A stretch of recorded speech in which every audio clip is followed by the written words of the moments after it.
Have you ever wondered why some nations rise while others seem stuck in a cycle of stagnation? Imagine standing at the crossroads of history, where two countries, China and India, faced similar challenges decades ago. Both were densely populated, grappling with poverty, pollution, and underdevelopment. Yet today, their trajectories couldn't be more different. What made the difference? Was it just luck, or was there something deeper, a mindset perhaps, that set them apart? Welcome to Turning Point, where we explore stories of transformation, resilience, and the choices that shape our world. And today's episode is about learning from the past to build a better future. We'll dive into how China confronted its flaws head-on and transformed itself into a global powerhouse, while examining why India, despite immense potential, still struggles to bridge the gap between aspiration and reality. By the end of this video, you might find yourself asking, can progress truly begin without first acknowledging the truth? Let's start with a thought experiment. Imagine being told by outsiders that your home, the place you love, is dirty, polluted, and underdeveloped. How would you react? Would you lash out defensively, pointing fingers at others, or would you pause, look around, and ask, is there any truth to what they're saying? 20 years ago, this was China's reality. The country faced relentless criticism from Western observers who painted it as a land choked by smog, littered with industrial waste, and plagued by outdated infrastructure. It wasn't easy to hear, but here's the remarkable part. Instead of denying these accusations, China chose to listen. Its leaders admitted the problems were real. They didn't waste time arguing over semantics or deflecting blame onto colonial legacies or global trade imbalances. Instead, they rolled up their sleeves, invested billions, and launched ambitious long-term plans to clean up their cities, modernize industries, and improve living standards. Fast forward to today, and the results speak for themselves. Cities like Shanghai, Shenzhen, and Guangzhou are now cleaner, greener, and more advanced than many Western counterparts. Sure, they may not yet rival Singapore or Tokyo in every aspect, but no one in China feels embarrassed anymore when foreigners point out areas for improvement. Why? Because they've proven that change is possible when you face the truth rather than hiding from it.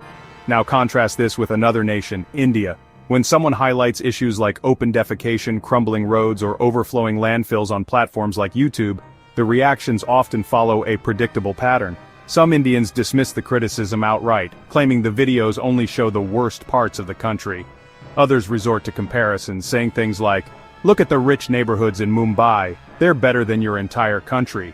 But here's the problem. How does showcasing luxury enclaves help someone living in a slum take pride in their surroundings? It's like bragging about your neighbor's Ferrari when you can barely afford a bicycle.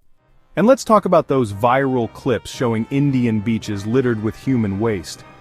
Did Canadians hire actors to stage those scenes? Or is it simply reality staring us in the face? Denying the obvious doesn't make it go away. It only delays the moment when meaningful action becomes unavoidable. To understand the roots of China's success, we need to rewind further. To a time when the country was mocked for producing knockoff products and shoddy goods. Remember the days when made in China meant cheap plastic toys and unreliable electronics? The Chinese didn't shy away from this reputation. In fact, they embraced it as a starting point. They knew their early cars were essentially four wheels attached to a sofa. They acknowledged that their products couldn't compete with brands like Volkswagen, Toyota, or Ford. But instead of wasting energy defending themselves, they got to work. Deng Xiaoping, the architect of China's economic reforms, famously visited Japan in the late 1970s to study its industrial technology. Standing silently at a Japanese automobile assembly line, he reportedly thought, "When will China have this kind of technology?" This wasn't an act of envy, it was an act of humility. Despite centuries of animosity between the two nations, China recognized Japan's strengths and sought to learn from them. They imported Japanese electronics, drove Japanese cars, and even consumed Japanese anime, all because they wanted to catch up and eventually surpass their rivals. Fast forward to today, and the tables have turned. Take BYD, the Chinese electric vehicle manufacturer once laughed at by Elon Musk. A decade later, BYD has overtaken Tesla as the world's largest EV producer, and it's not alone. Companies like Huawei, Chery, Geely, and Great Wall Motors are now dominating global markets with cutting-edge innovations. Beyond automobiles, China leads in shipbuilding, drones, batteries, solar energy, and telecommunications. None of this happened overnight, nor did it happen by accident. It required admitting weaknesses, studying competitors, and relentlessly pursuing excellence. Now let's shift our focus back to India. To say the country lacks ambition would be unfair. On paper, India has everything needed to become a superpower, a young workforce, a vast domestic market, and abundant natural resources. But ambition alone isn't enough. Without concrete action, dreams remain just that, dreams. Consider India's much-hyped, domestically made aircraft carrier. Yes, it floats, but dig a little deeper, and you'll find that most of its critical components, the power system, air defense system, radar, control systems, and fighter jets, are imported.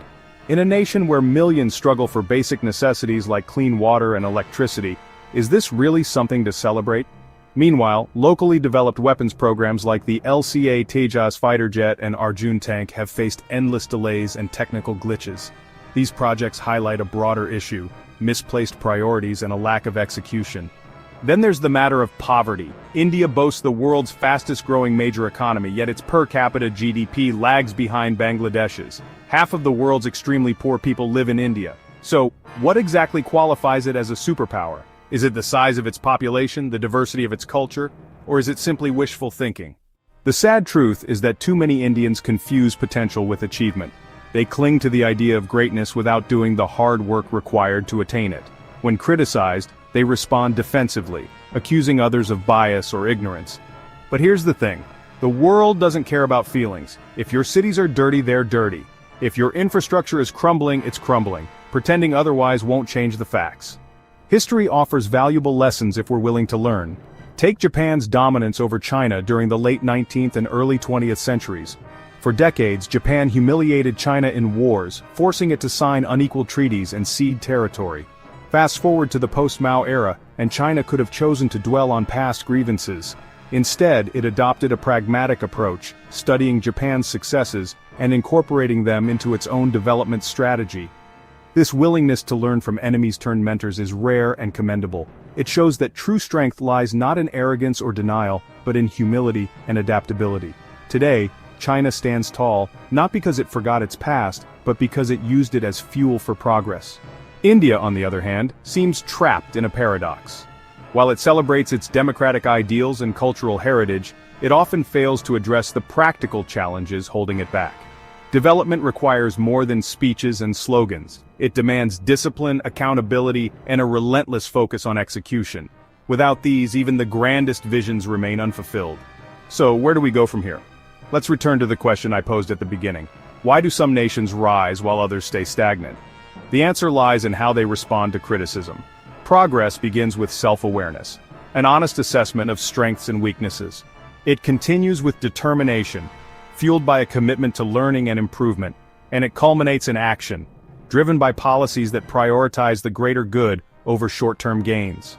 India has the potential to match China's achievements, but only if it adopts a similar mindset. That means investing in education, healthcare, and infrastructure. It means fostering innovation and entrepreneurship.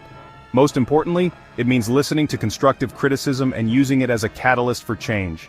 With that said, thanks for watching, and until next time. Don't forget to like, share, and subscribe for more eye-opening discussions. Together, let's turn ideas into action and dreams into reality.